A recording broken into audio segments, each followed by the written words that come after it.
Humans eat food in order to get energy and nutrients.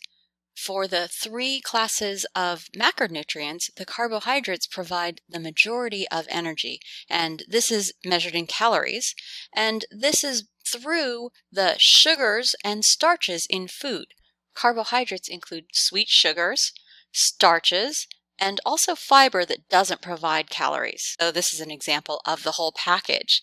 This, though, is not a real donut, but humans have learned to seek out sugars and starches, which is to say humans have learned to seek out carbs for their energy because carbs do a very good job of providing energy for human metabolism.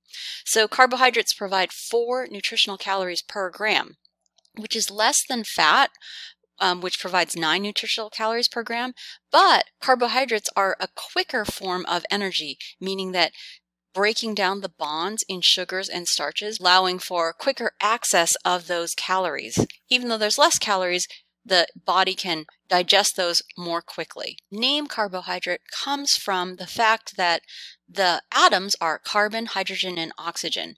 And it's literally a hydrated or a carbon with a water molecule on it. So each carbon has a hydrogen and a hydroxide bonded to it on either side. It's usually going to be a carbon, not just one carbon, but 5 or 6 carbons that are arranged in a ring structure. And we'll be looking at those structures. This video shows us that carbohydrates are carbon with water, and this is going to show us what happens when you just remove the water molecules in a simple reaction.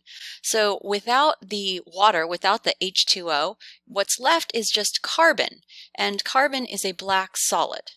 This is an exothermic process. The water heats up, and as it leaves as steam, it takes the carbon up with it and creates a carbon tower.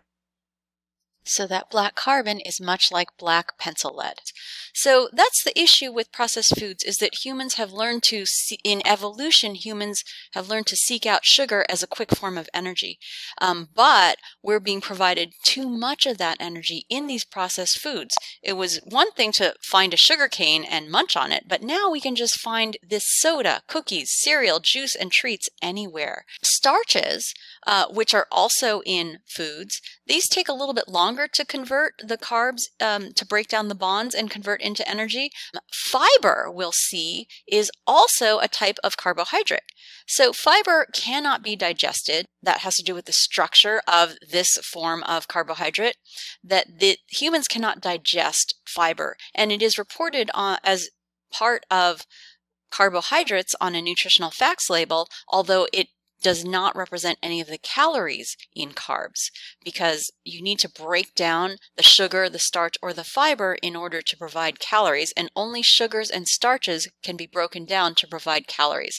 So what fiber does is it really just is used in the body to cleanse the body, and it works its way through the digestive system and is excreted. So carbohydrates are carbons with hydrogen and hydroxide, and it's typically going to be 5 or 6 carbons, usually in ring structures.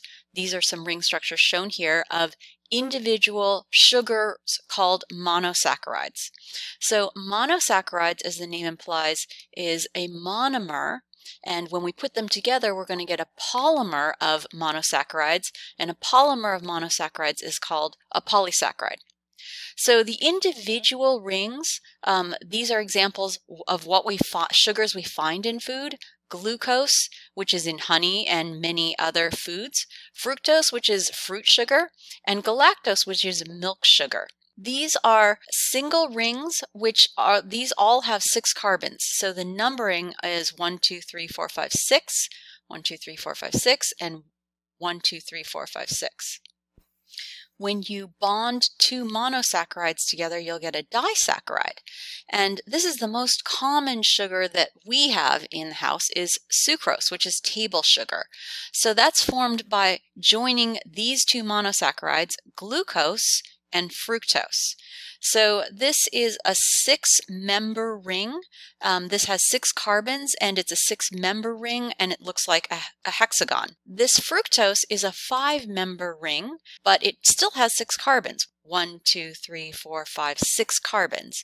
It's a 5-member ring, so the shape is a pentagon. Bonding these together occurs through this hydrogen and this hydroxide to form a joined disaccharide that's sucrose.